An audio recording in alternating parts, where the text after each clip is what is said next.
Hi friends, ನಿಮಗೆಲ್ಲ ಮತ್ತೊಂದು ವಿಡಿಯೋಗೆ ಸ್ವಾಗತ. ಫ್ರೆಂಡ್ಸ್, ಇವತ್ತಿನ ವಿಡಿಯೋದಲ್ಲಿ ಬಂಜಾರ ಸಮುದಾಯದ ಹೆಮ್ಮೆಯ ಆಧ್ಯಾತ್ಮಿಕ ಗುರು ಮತ್ತು ಸಮಾಜ ಸುಧಾರಕ ಸೇವಾಲಾಲ್ ಮಹಾರಾಜ್ ಅವರ ಬಗ್ಗೆ ತಿಳಿಯೋಣ. ತಮ್ಮ ಜೀವನದುದ್ದಕ್ಕೂ ಸಮಾನತೆ, ಮಾನವೀಯತೆಯ ಮೌಲ್ಯಗಳು ಮತ್ತು ಧಾರ್ಮಿಕ ಸಾಮರಸ್ಯಕ್ಕಾಗಿ ಶ್ರಮಿಸಿದ ಮಹಾನ್ ಚೇತನ ಸೇವಾಲಾಲ್ ಮಹಾರಾಜ್ ಬಂಜಾರ ಸಮುದಾಯಕ್ಕೆ ಅವರು ನೀಡಿದ ಕೊಡುಗೆ ಅಪಾರ. ಅವರ ಬೋಧನೆಗಳು ಇಂದಿಗೂ ಲಕ್ಷಾಂತರ ಜನರಿಗೆ ದಾರಿದೀಪವಾಗಿವೆ. ಈ ವಿಡಿಯೋದಲ್ಲಿ ನಾವು ಸೇವಾಲಾಲ್ ಮಹಾರಾಜ್ ಅವರ ಜೀವನ, ಸಂದೇಶಗಳು ಮತ್ತು ಸಮಾಜಕ್ಕೆ ಅವರು ನೀಡಿದ ಕೊಡುಗೆಗಳು ಹಾಗೆ ಅವರು ನಡೆಸಿದ ಹೋರಾಟಗಳ ಬಗ್ಗೆ ಸಂಪೂರ್ಣ ಮಾಹಿತಿಯನ್ನ ತಿಳಿಸ್ತಾ ಇದ್ದೀವಿ. ವಿಡಿಯೋ ತುಂಬಾನೇ ಇಂಟ್ರೆಸ್ಟಿಂಗ್ ಆಗಿದೆ ಫ್ರೆಂಡ್ಸ್. ವಿಡಿಯೋವನ್ನ ಎಲ್ಲೂ ಸ್ಕಿಪ್ ಮಾಡದೆ ಸಂಪೂರ್ಣವಾಗಿ ನೋಡಿ. ಫ್ರೆಂಡ್ಸ್, ಸಂತ ಸೇವಾಲಾಲ್ ಮಹಾರಾಜ್ ಅವರು ಭಾರತೀಯ ಸಾಮಾಜಿಕ ಧಾರ್ಮಿಕ ಸುಧಾರಕ ಮತ್ತು ಬಂಜಾರ ಸಮುದಾಯದ ಆಧ್ಯಾತ್ಮಿಕ ಗುರು. ಇವರನ್ನ ಬಂಜಾರ ಸಮುದಾಯದಲ್ಲಿ ಆರಾಧ್ಯ ದೈವ ಮತ್ತು ಪವಾಡ ಪುರುಷ ಎಂದು ಗೌರವಿಸಲಾಗುತ್ತೆ. ಸೇವಾಲಾಲ್ ಮಹಾರಾಜ್ ಅವರು 1739 ಫೆಬ್ರವರಿ 15ರಂದು, ಕೆಲವು ಮೂಲಗಳ ಪ್ರಕಾರ ಫೆಬ್ರವರಿ 14ರಂದು ಕರ್ನಾಟಕದ ದಾವಣಗೆರೆ ಜಿಲ್ಲೆಯ ಹೊನ್ನಳ್ಳಿ ತಾಲೂಕಿನ ಸುರಗೊಂಡನಕೊಪ್ಪ ಗ್ರಾಮದಲ್ಲಿ ಜನಿಸಿದರು. ಇವರ ತಂದೆ ಹೆಸರು ಭೀಮಾ ನಾಯಕ್ ಮತ್ತು ತಾಯಿ ಧರ್ಮಣಿ ಬಾಯಿ. ಇವರ ಮೂಲ ಹೆಸರು ಸೇವಾ ರಾಥೋಡ್ ಎಂದು ಹೇಳಲಾಗುತ್ತೆ. ಸೇವಾಲಾಲ್ ಮಹಾರಾಜ್ ಅವರು ಜಗದಂಬಾ ದೇವಿಯ ಭಕ್ತರಾಗಿದ್ದರು ಮತ್ತು ಬಾಲ ಬ್ರಹ್ಮಚಾರಿಯಾಗಿಯೇ ಉಳಿದ್ರು. ಸೇವಾಲಾಲ್ ಮಹಾರಾಜ್ ಅವರು ಬಂಜಾರ ಸಮುದಾಯವನ್ನ ಒಗ್ಗೂಡಿಸಿ ಅವರಿಗೆ ಉತ್ತಮ ಸಮಾಜದ ಕಲ್ಪನೆಯನ್ನ ನೀಡಿದ್ರು. ಅಂದಿನ ಕಾಲದಲ್ಲಿ ಬಂಜಾರ ಸಮುದಾಯದಲ್ಲಿ ಪ್ರಚಲಿತವಿದ್ದ ಮೂಢನಂಬಿಕೆಗಳು, ದುಶ್ಚಟಗಳು ಮತ್ತು ಕಂದಾಚಾರಗಳನ್ನು ದೂರ ಮಾಡಲು ಶ್ರಮಿಸಿದರು. ಸತ್ಯ, ಅಹಿಂಸೆ, ತ್ಯಾಗ, ದಯೆ, ಕರುಣೆ, ಪ್ರಾಮಾಣಿಕತೆ ಮತ್ತು ನಿಸ್ವಾರ್ಥ ಸೇವೆಗೆ ಒತ್ತು ನೀಡಿದ್ರು. ಮನುಷ್ಯನಿಗೆ ಮಾತ್ರವಲ್ಲದೆ ಜೀವ ಜಂತುಗಳಿಗೆ, ಕೀಟಗಳಿಗೆ ಒಳ್ಳೆಯದಾಗಲಿ ಎಂಬ ವಿಶಾಲ ಮನೋಭಾವವನ್ನು ಹೊಂದಿದ್ರು. ಮಹಿಳೆಯರಿಗೆ ಸಮಾನ ಅವಕಾಶ ಸಿಗಬೇಕು ಎಂದು ಕರೆ ನೀಡಿದ್ರು. ವ್ಯಸನಗಳಿಂದ, ದುಶ್ಚಟಗಳಿಂದ ದೂರವಿರುವಂತೆ ಬೋಧಿಸಿದ್ರು. ಗೋರಕ್ಷಣೆಗೆ ಹೆಚ್ಚಿನ ಮಹತ್ವವನ್ನ ನೀಡಿದ್ರು ಮತ್ತು ಗೋವುಗಳನ್ನು ದೇವರಂತೆ ಕಾಣಲು ಕರೆ ನೀಡಿದ್ರು. ಬಂಜಾರ ಸಮುದಾಯವು ಮಾಂಸಾಹಾರ ಸೇವಿಸುವ ಸಂಸ್ಕೃತಿಯನ್ನ ಹೊಂದಿದ್ರು. ಸೇವಾಲಾಲ್ ಅವರು ಜೀವನ ಪರ್ಯಂತ ಸಸ್ಯಾಹಾರಿಯಾಗಿಯೇ ಉಳಿದ್ರು. 18ನೇ ಶತಮಾನದಲ್ಲಿ ಲಂಬಾಣಿ ಅಥವಾ ಬಂಜಾರ ಜನಾಂಗದ ಹಕ್ಕುಗಳಿಗಾಗಿ ಹೈದರಾಬಾದ್ನ ನಿಜಾಮರು, ಮೈಸೂರು ಅರಸರು ಮತ್ತು ಬ್ರಿಟಿಷ್ ಆಡಳಿತಗಾರರೊಂದಿಗೆ ಹೋರಾಡಿದ್ರು. ಹೈದರಾಬಾದ್ ನಿಜಾಮರ ಆಳ್ವಿಕೆಯ ಕಾಲದಲ್ಲಿ ಬಂಜಾರ ಸಮುದಾಯವು ಹಲವು ಕಷ್ಟಗಳನ್ನು ಅನುಭವಿಸಿತು. 18ನೇ ಶತಮಾನದಲ್ಲಿ ಬ್ರಿಟಿಷ್ ಪ್ರಭಾವ ಹೆಚ್ಚಾಗುತ್ತಿದ್ದಂತೆ, ಆಡಳಿತ ವ್ಯವಸ್ಥೆಗಳು ಬದಲಾಗುತ್ತಿದ್ದಂತೆ ಅಲೆಮಾರಿ ಮತ್ತು ವ್ಯಾಪಾರಿ ಸಮುದಾಯವಾದ ಬಂಜಾರರ ಜೀವನ ಶೈಲಿ ಮತ್ತು ಆರ್ಥಿಕ ಚಟುವಟಿಕೆಗಳ ಮೇಲೆ ನೆಗೆಟಿವ್ ಪರಿಣಾಮಗಳು ಉಂಟಾದವು. ಸೇವಾಲಾಲ್ ಮಹಾರಾಜ್ ಅವರ ಹೋರಾಟವು ಇದೇ ಕಷ್ಟಗಳ ಪರಿಹಾರಕ್ಕಾಗಿತ್ತು. ಬಂಜಾರ ಸಮುದಾಯವು ಅನುಭವಿಸಿದ ಪ್ರಮುಖ ಕಷ್ಟಗಳನ್ನು ನೋಡ್ತಾ ಹೋದ್ರೆ, ಬಂಜಾರರು ಶತಮಾನಗಳಿಂದ ಸರಕುಗಳನ್ನು ಸಾಗಿಸುವ ಅಲೆಮಾರಿ ವ್ಯಾಪಾರಿಗಳಾಗಿದ್ರು. ಅವರ ಮುಖ್ಯ ಕಾಯಕವು ಉಪ್ಪು, ಧಾನ್ಯಗಳು, ದಿನಸಿ ಪದಾರ್ಥಗಳು ಮತ್ತು ಇತರೆ ಸಾಮಗ್ರಿಗಳನ್ನು ಒಂದು ಸ್ಥಳದಿಂದ ಮತ್ತೊಂದು ಸ್ಥಳಕ್ಕೆ ಸಾಗಿಸೋದಾಗಿತ್ತು. ನಿಜಾಮರು ಮತ್ತು ನಂತರ ಬ್ರಿಟಿಷರ ಆಡಳಿತದಲ್ಲಿ ಗಡಿ ನಿಯಂತ್ರಣಗಳು, ಸುಂಕಗಳು ಮತ್ತು ಚಲನವಲನದ ಮೇಲಿನ ನಿರ್ಬಂಧಗಳು ಅವರ ಸಾಂಪ್ರದಾಯಿಕ ವ್ಯಾಪಾರ ಮಾರ್ಗಗಳನ್ನು ಅಡ್ಡಿಪಡಿಸಿದ್ವು. ಇದರಿಂದಾಗಿ ಅವರ ಆರ್ಥಿಕ ಮೂಲಕ್ಕೆ ಧಕ್ಕೆಯಾಯಿತು. ಬಂಜಾರರು ಅರಣ್ಯ ಪ್ರದೇಶಗಳಲ್ಲಿ ವಾಸಿಸ್ತಾ ಇದ್ರು. ಅರಣ್ಯ ಉತ್ಪನ್ನಗಳನ್ನು ಸಂಗ್ರಹಿಸಿ ತಮ್ಮ ಜೀವನೋಪಾಯಕ್ಕಾಗಿ ಬಳಸ್ತಾ ಇದ್ರು. ನಿಜಾಮರ ಆಳ್ವಿಕೆಯು ತಮ್ಮ ಆಡಳಿತವನ್ನು ಬಲಪಡಿಸಲು ಮತ್ತು ಆದಾಯವನ್ನು ಹೆಚ್ಚಿಸಲು ಅರಣ್ಯಗಳ ಮೇಲೆ ಹಿಡಿತವನ್ನು ಸಾಧಿಸಲು ಪ್ರಯತ್ನಿಸಿದ್ರು. ಇದರಿಂದಾಗಿ ಬಂಜಾರರಿಗೆ ಅರಣ್ಯ ಪ್ರವೇಶ, ಉತ್ಪನ್ನ ಸಂಗ್ರಹಣೆ ಮತ್ತು ಜಾನುವಾರು ಮೇಯಿಸುವ ಹಕ್ಕನ್ನು ಕೂಡ ಕಸಿದುಕೊಳ್ಳಲಾಯಿತು. ಇದು ಅವರ ಜೀವನೋಪಾಯಕ್ಕೆ ಗಂಭೀರ ಸಮಸ್ಯೆ ಉಂಟಾಯಿತು. ಅಲೆಮಾರಿ ಜೀವನ ಶೈಲಿ ಮತ್ತು ವಿಶಿಷ್ಟ ಸಂಸ್ಕೃತಿಯ ಕಾರಣದಿಂದಾಗಿ ಬಂಜಾರರನ್ನು ಕೆಲವು ಆಡಳಿತ ವರ್ಗಗಳು ಮತ್ತು ಸ್ಥಾಪಿತ ಸಮಾಜಗಳು ಕಡೆಗಣಿಸಿದ್ವು, ಅಪರಾಧಿ ಜನಾಂಗವೆಂದು ನೋಡಿದ್ವು. ಇದರಿಂದಾಗಿ ಅವರು ಸಾಮಾಜಿಕ ಕಳಂಕ ಮತ್ತು ಭೇದ ಭಾವವನ್ನು ಎದುರಿಸಬೇಕಾಯಿತು. ಈ ಕಳಂಕವು ಅವರ ಸಾಮಾಜಿಕ ಸ್ಥಾನಮಾನವನ್ನ ಮತ್ತಷ್ಟು ಹದಗೆಡಿಸಿತು. ವ್ಯಾಪಾರ ಮಾಡುವಾಗ ಅವರಿಗೆ ಹೆಚ್ಚಿನ ಸುಂಕಗಳನ್ನು ವಿಧಿಸಲಾಯಿತು. ಅಲ್ಲದೆ ಸ್ಥಳೀಯ ಅಧಿಕಾರಿಗಳು, ಜಮೀನ್ದಾರರಿಂದಲೂ ಅವರು ಶೋಷಣೆಗೆ ಒಳಗಾಗಬೇಕಾಯಿತು. ಅವರ ಸರಕುಗಳನ್ನು ಕಸಿದುಕೊಳ್ಳುವುದು ಅಥವಾ ಕಡಿಮೆ ಬೆಲೆಗೆ ಖರೀದಿಸುವುದು ಸಾಮಾನ್ಯ ಸಂಗತಿಯಾಗಿತ್ತು. ಸ್ಥಿರವಾದ ವಾಸ್ತವವಿಲ್ಲದ ಕಾರಣ ಬಂಜಾರರು ಕಾನೂನು ಮತ್ತು ಸುವ್ಯವಸ್ಥೆಯಿಂದ ವಂಚಿತರಾದರು.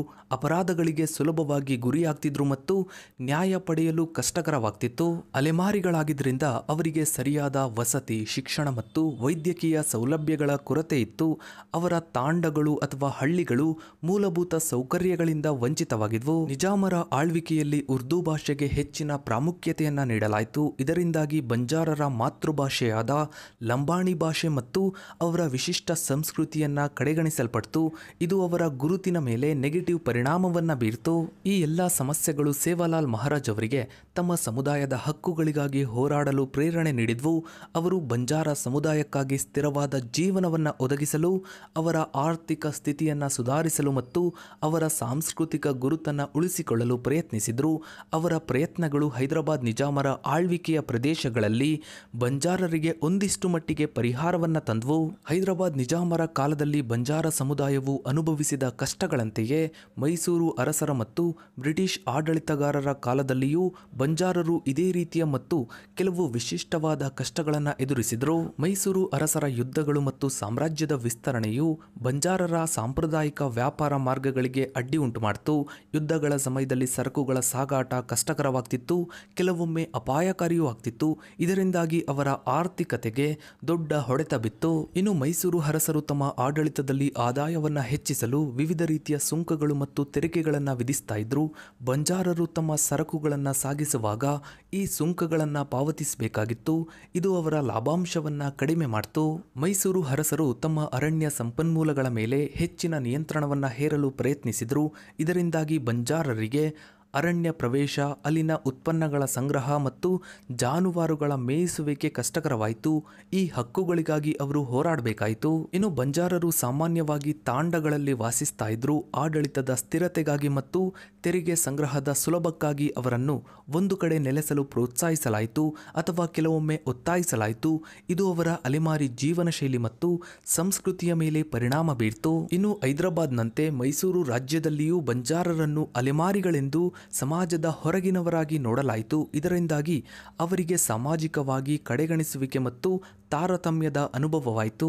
ಸೇವಾಲಾಲ್ ಮಹಾರಾಜ್ ಅವರು ಮೈಸೂರು ಅರಸರ ಮೇಲೂ ಆಧ್ಯಾತ್ಮಿಕ ಪ್ರಭಾವವನ್ನು ಬೀರಿ ತಮ್ಮ ಸಮುದಾಯದ ಹಕ್ಕುಗಳನ್ನು ಗುರುತಿಸಲು ಪ್ರಯತ್ನಿಸಿದ್ರು ಎಂದು ಕೆಲವು ಮೂಲಗಳು ಹೇಳುತ್ತವೆ. ಇನ್ನು ಬ್ರಿಟಿಷ್ ಆಳ್ವಿಕೆಯು ಬಂಜಾರ ಸಮುದಾಯದ ಮೇಲೆ ಅತ್ಯಂತ ಭೀಕರ ಮತ್ತು ದೀರ್ಘಕಾಲೀನ ಪರಿಣಾಮವನ್ನು ಬೀರ್ತು. ಅವರ ಆಡಳಿತ ವ್ಯವಸ್ಥೆಗಳು ಬಂಜಾರ ಸಾಂಪ್ರದಾಯಿಕ ಜೀವನ ಶೈಲಿಯನ್ನ ಬುಡಮೇಲು ಮಾಡಿದ್ವು. ಕ್ರಿಮಿನಲ್ ಟ್ರೈಬ್ಸ್ ಆಕ್ಟ್ ಇದು ಬ್ರಿಟಿಷರ ಆಳ್ವಿಕೆಯಲ್ಲಿದ್ದ ಬಂಜಾರ ಸಮುದಾಯದ ಮೇಲೆ ಅತಿದೊಡ್ಡ ಪರಿಣಾಮ ಬೀರಿದ ಕಾನೂನು. ಬ್ರಿಟಿಷರು ಕೆಲವು ಅಲೆಮಾರಿ ಸಮುದಾಯಗಳನ್ನು ಜನ್ಮತಃ ಅಪರಾಧಿಗಳು ಎಂದು ಘೋಷಿಸಿ ಕ್ರಿಮಿನಲ್ ಟ್ರೈಬ್ಸ್ ಆಕ್ಟ್ ಅಡಿಯಲ್ಲಿ ಅವರನ್ನು ನೋಂದಾಯಿಸಿದ್ರು. ಬಂಜಾರ ಸಮುದಾಯದ ಬಹುಪಾಲು ಜನರನ್ನು ಈ ಕಾಯ್ದೆಯ ವ್ಯಾಪ್ತಿಗೆ ತರಲಾಯಿತು. ನೋಂದಾಯಿತ ಸಮುದಾಯದ ಸದಸ್ಯರಿಗೆ ತಮ್ಮ ಗ್ರಾಮವನ್ನು ಬಿಟ್ಟು ಹೊರಹೋಗಲು ಅವಕಾಶವೇ ಇರಲಿಲ್ಲ. ಹೊರ ಹೋಗಬೇಕು ಅಂದರೆ ಪೊಲೀಸರ ಅನುಮತಿಯನ್ನ ಪಡಿಬೇಕಿತ್ತು ಮತ್ತು ಪ್ರತಿ ರಾತ್ರಿ ಪೊಲೀಸ್ ಠಾಣೆಗೆ ಹಾಜರಾತಿ ಹಾಕಬೇಕಿತ್ತು. ನಿರಂತರ ಪೊಲೀಸ್ ಕಣ್ಗಾವಲು ಮತ್ತು ಕಿರುಕುಳಕ್ಕೆ ಒಳಗಾಗಬೇಕಾಗಿತ್ತು. ಸಣ್ಣ ಅಪರಾಧ ನಡೆದರೂ ಈ ಸಮುದಾಯದವರನ್ನ ಮೊದಲು ಶಂಕಿಸಲಾಗ್ತಿತ್ತು. ಈ ಕಾಯ್ದೆಯ ಅಡಿಯಲ್ಲಿ ಗುರುತಿಸಲ್ಪಟ್ಟ ಕಾರಣ ಅವರಿಗೆ ಯಾವುದೇ ಕೆಲಸವೂ ಕೂಡ ಸಿಗ್ತಾ ಇರಲಿಲ್ಲ. ಈ ಕಾಯ್ದೆಯು ಸಮುದಾಯದ ಮೇಲೆ ಶಾಶ್ವತ ಕಳಂಕವನ್ನ ತಂತು. ಇದು ಸಾಮಾಜಿಕವಾಗಿ ಮತ್ತು ಆರ್ಥಿಕವಾಗಿ ಅವರನ್ನ ಮತ್ತಷ್ಟು ಹಿಂದುಳಿಯುವಂತೆ ಮಾಡಿತು. ಬ್ರಿಟಿಷರು ತಮ್ಮ ವಾಣಿಜ್ಯ ಹಿತಾಸಕ್ತಿಗಾಗಿ ಭಾರತದ ಅರಣ್ಯಗಳನ್ನು ದೊಡ್ಡ ಪ್ರಮಾಣದಲ್ಲಿ ಬಳಸಿಕೊಂಡರು. ಅವರು ಹೊಸ ಅರಣ್ಯ ಕಾನೂನುಗಳನ್ನು ಜಾರಿಗೊಳಿಸಿದರು. ಅರಣ್ಯ ಉತ್ಪನ್ನಗಳ ಸಂಗ್ರಹ, ಕಟ್ಟಿಗೆ ಕತ್ತರಿಸುವುದು, ಜಾನುವಾರು ಮೇಯಿಸುವುದು ಮತ್ತು ಅರಣ್ಯದಲ್ಲಿ ವಾಸಿಸುವುದು ಅಪರಾಧವೆಂದು ಪರಿಗಣಿಸಲಾಯಿತು. ಇದು ಬಂಜಾರರನ್ನು ಅರಣ್ಯದಿಂದ ಹೊರಹಾಕಲು ಮತ್ತು ಅವರ ಸಾಂಪ್ರದಾಯಿಕ ಜೀವನೋಪಾಯದ ಮೂಲವನ್ನ ನಾಶ ಮಾಡಲು ಕಾರಣವಾಯಿತು. ಇನ್ನು ಬ್ರಿಟಿಷರು ಹೊಸ ರಸ್ತೆಗಳು ಮತ್ತು ರೈಲು ಮಾರ್ಗಗಳನ್ನು ನಿರ್ಮಿಸಿದ್ರು. ಇದು ಸರಕು ಸಾಗಾಣಿಕೆಗೆ ಆಧುನಿಕ ವಿಧಾನವನ್ನ ಪರಿಚಯಿಸಿತು. ಬಂಜಾರರು ಸಾಂಪ್ರದಾಯಿಕವಾಗಿ ಎತ್ತುಗಳನ್ನು ಬಳಸಿ ಸರಕುಗಳನ್ನು ಸಾಗಿಸ್ತಾ ಇದ್ರು. ಇನ್ನು ಬ್ರಿಟಿಷರು ಅಲೆಮಾರಿ ಸಮುದಾಯಗಳನ್ನು ಕೃಷಿಯಲ್ಲಿ ನೆಲೆಸಲು ಒತ್ತಾಯಿಸಿದ್ರು. ಇದರಿಂದಾಗಿ ಬಂಜಾರರ ಅಲೆಮಾರಿ ಜೀವನ ಶೈಲಿ ಮತ್ತು ಸಂಸ್ಕೃತಿ ತೀವ್ರವಾಗಿ ಬದಲಾಯಿತು. ಈ ಎಲ್ಲಾ ಕಾರಣಗಳಿಂದಾಗಿ ಬಂಜಾರ ಸಮುದಾಯವು ತೀವ್ರವಾದ ಸಾಮಾಜಿಕ ತಾರತಮ್ಯ, ಆರ್ಥಿಕ ಶೋಷಣೆ ಮತ್ತು ಬಡತನವನ್ನ ಎದುರಿಸಬೇಕಾಯಿತು.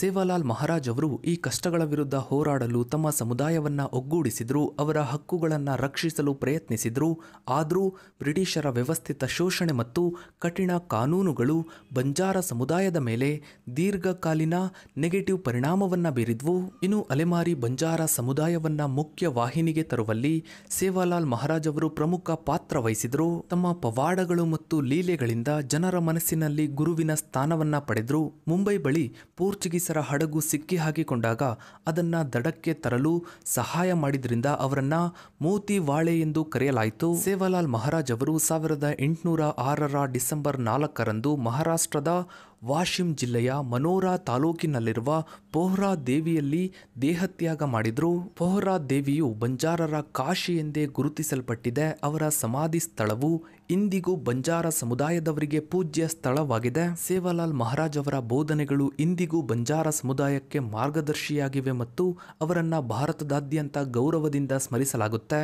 ಅವರ ಜಯಂತಿಯನ್ನ ಪ್ರತಿ ವರ್ಷ ಫೆಬ್ರವರಿಯಲ್ಲಿ ಸಂಭ್ರಮದಿಂದ ಆಚರಿಸಲಾಗುತ್ತೆ. ಇನ್ನು ಡಾಕ್ಟರ್ BR ಅಂಬೇಡ್ಕರ್ ಅವರ ಹೋರಾಟದಿಂದ ಬಂಜಾರ ಸಮುದಾಯ ಸೇರಿದಂತೆ ಸಾಕಷ್ಟು ಹಿಂದುಳಿದ ಸಮುದಾಯಗಳಿಗೆ ಸಮಾಜದಲ್ಲಿ ಸಮಾನತೆ ಸಿಕ್ತು. ಸೊ ಫ್ರೆಂಡ್ಸ್, ಇದಾಗಿತ್ತು ಇವತ್ತಿನ ಈ ಒಂದು ವಿಡಿಯೋದ ಬಗ್ಗೆ ನಿಮ್ಮ ಅನಿಸಿಕೆ ಅಭಿಪ್ರಾಯಗಳನ್ನು ತಪ್ಪದೆ ಕಮೆಂಟ್ ಸೆಕ್ಷನ್ ಅಲ್ಲಿ ಕಮೆಂಟ್ ಮಾಡಿ. ಹಾಗೆ ವಿಡಿಯೋಗೊಂದು ಲೈಕ್ ಮಾಡ್ತಾ ವಿಡಿಯೋನ ಆದಷ್ಟು ಎಲ್ಲ ಕಡೆ ಶೇರ್ ಮಾಡಿ. ನೀವಿನ್ನು ನಮ್ಮ ಚಾನಲ್ಗೆ ಸಬ್ಸ್ಕ್ರೈಬ್ ಆಗಿಲ್ಲ ಅಂದರೆ ಕೆಳಗಡೆ ಕಾಣೋ ಸಬ್ಸ್ಕ್ರೈಬ್ ಬಟನ್ನ ಕ್ಲಿಕ್ ಮಾಡಿ. ಹಾಗೆ ಪಕ್ಕದಲ್ಲಿ ಕಾಣೋ ಬೆಲ್ ಐಕನ್ ಕೂಡ ಕ್ಲಿಕ್ ಮಾಡಿ. Thanks for watching.